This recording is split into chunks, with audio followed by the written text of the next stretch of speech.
FQwentuhan.ph. So let's ask him to tell us more about it. Tell us about Edukasyon.ph, Henry. Sure.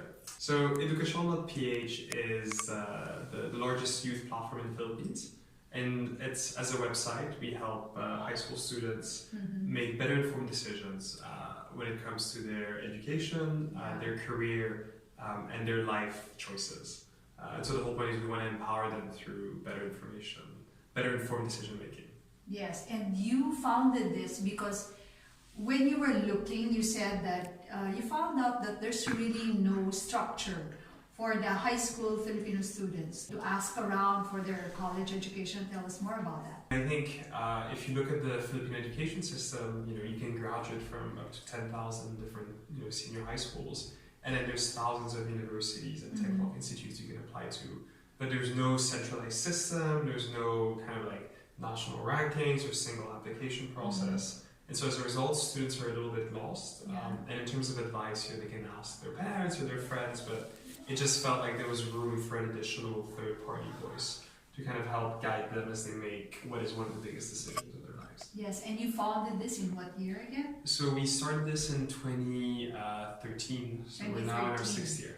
Yes, and they now have more than 1 million visits per month in their platform. Yes, so more than 1 million students and some parents every month using the platform all over the Philippines. So tell us about that award that you got.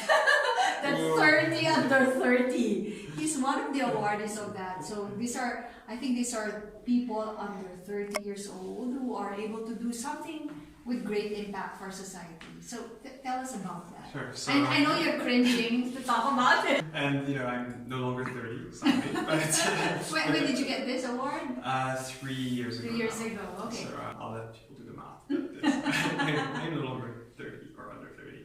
No, so it's an award that really it's Edukasyon got the award for the work that we've been doing with the youth in the Philippines, and we felt very lucky to be picked as an organization because they only picked 30 across Asia as impact managers, and so we were one of them. And so I think it was a testament to just the hundreds of thousands at the time, and I think at the time we had reached about 1 million students already in the Philippines, and helped more than 1 million students make better choices. And so that was considered already a good start. And so that's how we got the award. Yes, and we'd like to tell them also that we're doing something together. Yes, exactly. Here at Edukasyon.ph, we are collaborating to come up with a financial curriculum for the students. And I was telling Henry that this is the right time for us to catch them now, to teach them what they're supposed to do with money. Exactly, and I think part of the ethos of Edukasyon is always how do you empower the youth. And the thing is, you can get students a college degree and you can help them pick the right career if they're going to start their lives as adults who are financially illiterate and just do not know the very basic concepts of how to make money, how to save money, how to spend money. Then it doesn't matter what kind of education or career you can get them, they will never be able to get themselves into a better place in terms of financial security. And so as a result, it's just so important that we teach them the financial literacy aspect. And so for us, it's really part of a holistic education, so we're very excited about this. Yep, same here, I'm very excited. Can you share with us any of the most fulfilling moments that you've been experiencing because of your platform, Edukasyon.ph? So I think it's whenever we meet students and they tell us that this has changed their lives. As simple as a website with information.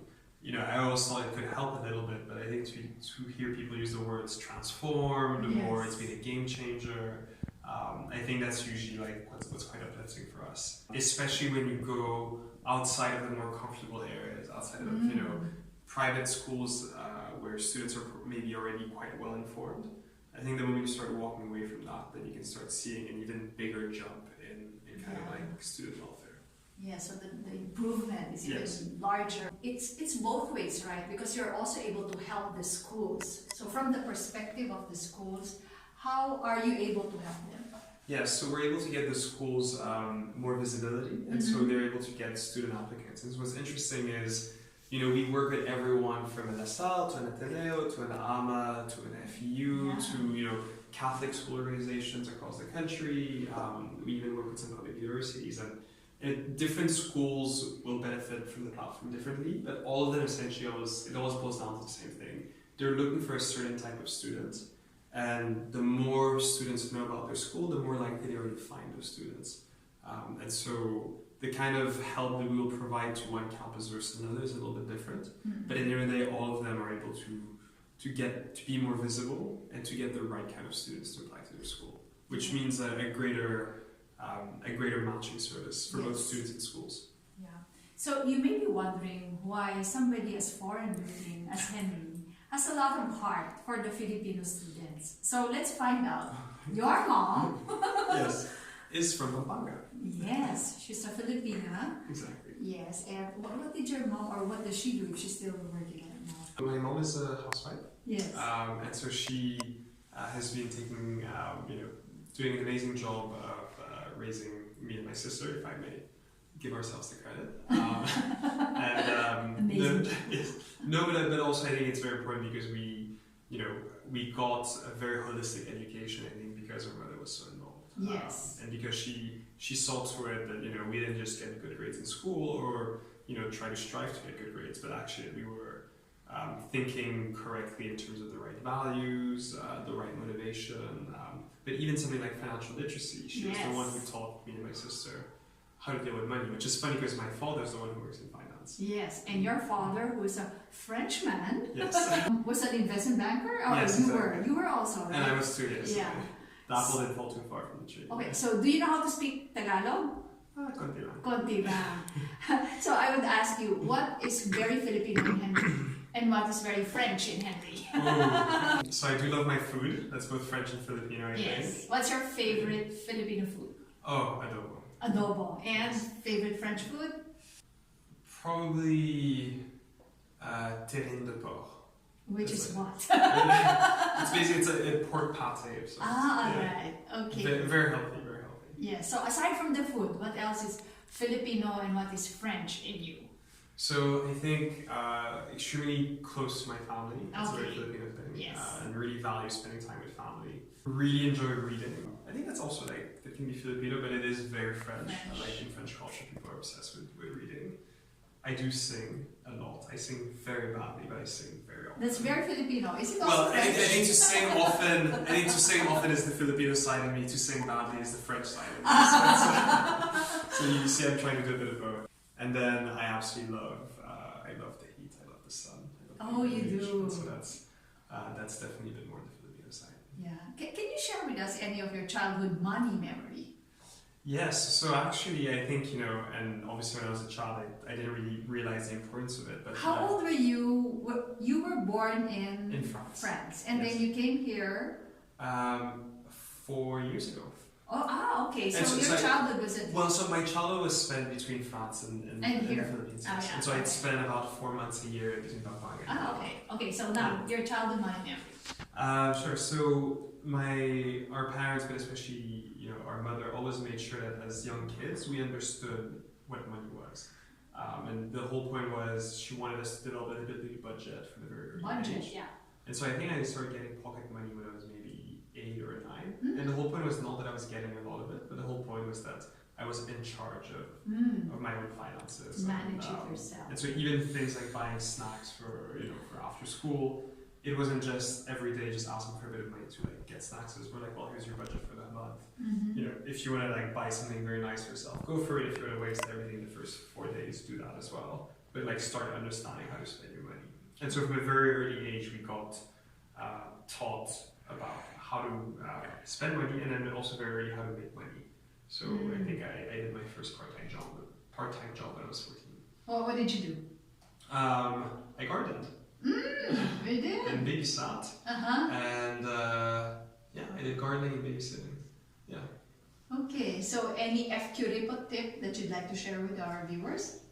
Sure. So I'm actually in the north of France, which is known to be actually quite creepy. They're the Ilocanos of France. Exactly. And so I'm always one to. I think one is something a friend of mine once told me, which I love, which was always keep your minimum expenditures as low as possible, because that is the greatest freedom you can give yourself. So financial freedom either comes from having a lot of money or from knowing how to live on as little money as possible. And so I thought it was quite interesting because it's when my friend told me that, it just struck a lot of sense. So one, I'm always thinking, could I be leading a similar quality of life for a lower cost? And so when you have that mentality and you're constantly looking to lower your cost, you become incredibly independent, because then you don't need a job at a very high salary. You don't need massive savings to sustain a certain quality of life. The second thing I would say is always look at either big ticket items or highly recurring items. Yes. So if you go to the cinema once a month anyways, it doesn't really matter if you get a normal cinema ticket or like a nicer one. It's not going to make a big difference in your budget. But commuting, if you're commuting every single day, yes. then it makes a lot of difference, because even if you just save 10 pesos one way, that's 20 a day, and then before you know it, that's thousands and thousands. Or alternatively, if something's a big ticket item, I almost never buy clothes that are not on sale. Really? I just don't see the point, because I can wait a couple of months until it goes on sale, and I can get it for 30% less. Okay. So I like my savings. Yeah. And with that, let's greet all our viewers. Cheers to high FQ!